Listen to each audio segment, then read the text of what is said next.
So it looks like Yu-Gi-Oh! And this dude, I'm assuming the captain of the Integrity Knights, is going to be crossing swords next week inside of the bathroom. I'm pretty excited about that, and I just realized how that sounded when me saying swords crossing. You know what? Let's go with it. You know, screw it.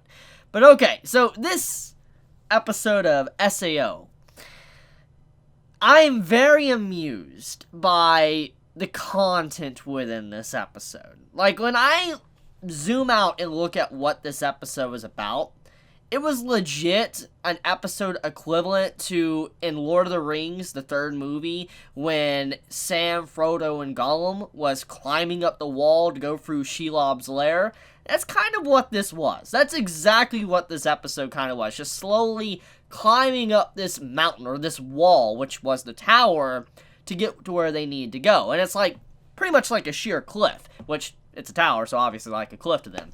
And I'm just like, it's amusing what this episode had in, like, the content. There wasn't really any action until towards the end of the episode, and even then it wasn't really much. It was mainly just seeing our characters making a truce and slowly climbing a freaking tower.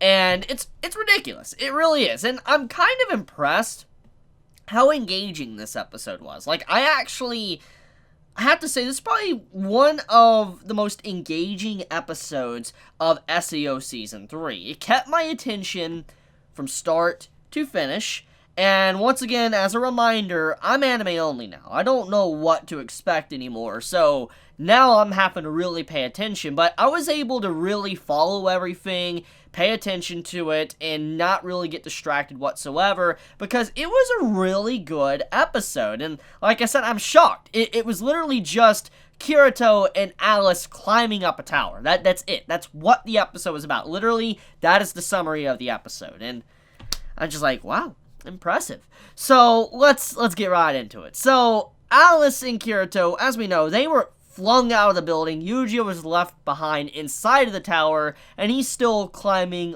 on up. But Alice and Kirito, obviously, they fell a little bit, and they cannot technically get back inside. Now, they had a couple of options. Either, A, they could just fall to their deaths, which obviously they don't want to do.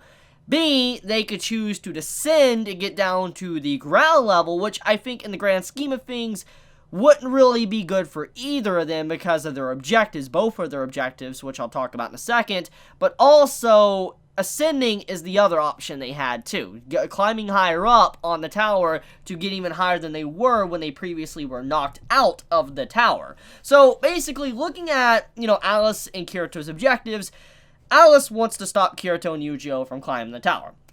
They don't, or Alice and the Integrity Knights don't want, Kirito and Yu-Gi-Oh! Reaching the Administrator. They don't want that at all. They're trying to protect the tower, protect the realm, the human realm, and just from darkness, evil, and all that, etc., etc. And her objective basically was to stop that. However, if they descend down, if Alice descends down with Kirito, even if they called a truce, Yu-Gi-Oh! Would still be very high up, and no one might be able to stop him, which would really upset Alice, so that is why she decided to ascend to get higher with Kirito. And once again, Kirito, he wants to get higher because he knows for a fact Yu-Gi-Oh! Is not going to stop. He's going to keep going on up, and so he doesn't want to leave Yu-Gi-Oh! To his devices to potentially, go up there, fight a big battle, maybe die or something. So he wants to get higher up too. And so if he was to descend, he knew instantly he would have to fight Alice, which wouldn't be good, and then he would have to go all the way back up the tower again. So it's bad for both parties. So that is why they chose to climb the tower instead of going down. Now, I do say that in terms of climbing the tower, it's pretty ridiculous. Like, even for, like, a virtual reality, world, it's pretty ridiculous. Like, it's ballsy to see how Kirito decided to climb the tower. And so, let's get into what they did to climb it. Kirito created an object, like a hook, and he stabbed it into, like, the creases on the tower to be able to climb up. Now, in theory, when you look at it, it makes sense. And if you had the physical strength and all that to do it, then okay. However, it's insane when you see how they were climbing it. Kirito, he had to stabbed the hook into the crease, and he had to get up there by flipping. Like, he had to flip himself on top of it. Okay, once he flipped himself on top of the hook and stood on it, he had to grab Alice and drag her up to the next one, and then proceeded to stab the one above and repeat the process. However, it sounds simple when I say it like that, but the hook was like, probably like this. It's not a big hook.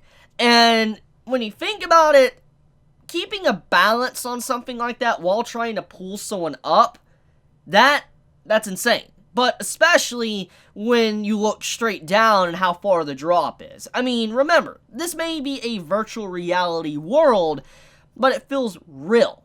Kirito has made this very apparent soon as it started. It's not like the original SAO. That felt real too, but the element of this world is that it legit feels so real. Eating and everything, sleeping, everything about it feels like real life. And so, when you're up that high looking down, you gotta imagine the fear. Like, if you're afraid of heights, oh god, like, that would be a nightmare for you. And thankfully, Kirito didn't freak out that bad, which, by the way, Alice was scared of heights. It was clear after what she did in this episode, which I'll get into.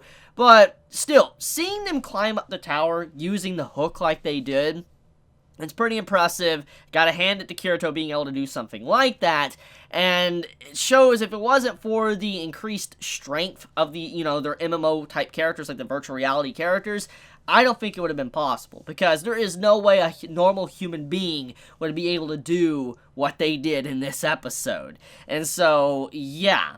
Anyways, let's talk about a couple of things, like, how they climbed and why they potentially didn't use easier methods. So I was told now, thanks to a couple of light novel readers that's beyond me now, that Kirito, as an individual, the reason why he didn't have Alice grab the hook and then bring it back up above was because the hook actually had very weak durability. It would break upon a couple of usages. So he couldn't constantly use the same hook over and over. Like, if he had, like, 3 or 4, he couldn't have Alice pick up the one on the bottom and then give it to Kirito where he could slam it on top because it would break. He could not use them for long periods of time, and apparently they did not last long at all. So they had to constantly be moving. They couldn't just stand in one location for a long period of time for, like, maybe hours. They had to keep going, which would explain why in this episode, when you saw Kirito and Alice look down, there wasn't just a giant line of hooks on the side of the wall. They legit were just probably despawning, and they had to keep going before they could be able to reach the top. So that is why Kirito and Alice decided to push to try to get to the statues, because if they didn't try to go up there, then they would have fell to their death if they tried to take a rest or something, or if they ran out of magic or whatever. GG, it's over, wrap it up. So yeah, there's a lot of things that was clarified by, the light novel readers, which I am thankful for. Thank you very much for doing that. So, anyways, let's talk about Alice. So, Alice, as a character, she, as a child, we knew how she was. She was a bubbly little girl, and she was just a happy-go-lucky girl. She was someone that really meshed well with Yu-Gi-Oh! And Kirito as characters, and I liked her. I liked seeing her younger self. And when you see her as an adult, after having her mind tampered with by the administrator, and she's an integrity knight, she's very stoic. She's someone that doesn't have a big personality. She's just, like, all about, justice or whatever, and not really much going on in terms of her personality.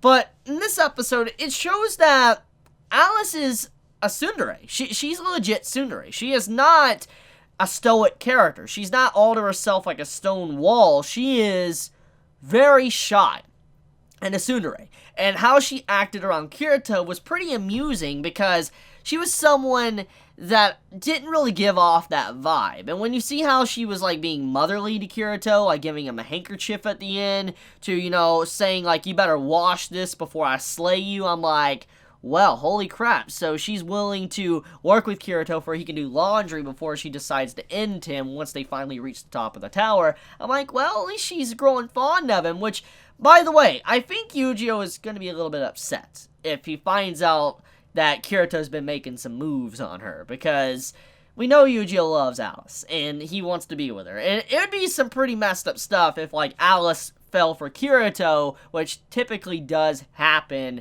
in SAO. Like, let's be real here. Every female character, like major female character in an arc, falls for Kirito. Here, Kirito has a harem. And I wonder if that might happen. Like, Alice could potentially develop feelings for Kirito, and I wonder how Yujiro would feel about that. Because, you know, since he's becoming more human, it would be fascinating if he became very jealous. Like, he was, you know, I guess, consumed by jealousy and wanted Alice to himself, and he talked to Kirito about it.